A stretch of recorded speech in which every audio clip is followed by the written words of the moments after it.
కొత్త చీపురు దీపావళి రోజు కొనాలి. ఆ కొత్త చీపురుతో దీపావళి రోజు సరిగ్గా రాత్రి 12 గంటలకు ఇల్లంతా చిమ్మాలి.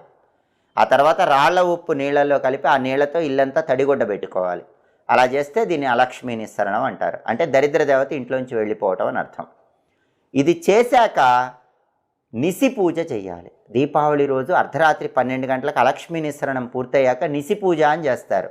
అంటే లక్ష్మీదేవికి అర్ధరాత్రి పూట చేసే పూజ అని అర్థం. ఆ పూజ ఎలా చేయాలంటే, మీ ఇంట్లో ధనలక్ష్మీదేవి ఫోటో ఉంటుంది కదా, ఆ ఫోటోకి దీపం పెట్టి అక్కడ 108 రూపాయి బిళ్ళలతో పూజ చేయాలి. ఒక్కొక్క రూపాయి బిళ్ళ పెడుతూ లక్ష్మీ అష్టోత్తరంలో ఉన్న ఒక్కొక్క నామం చదవాలి.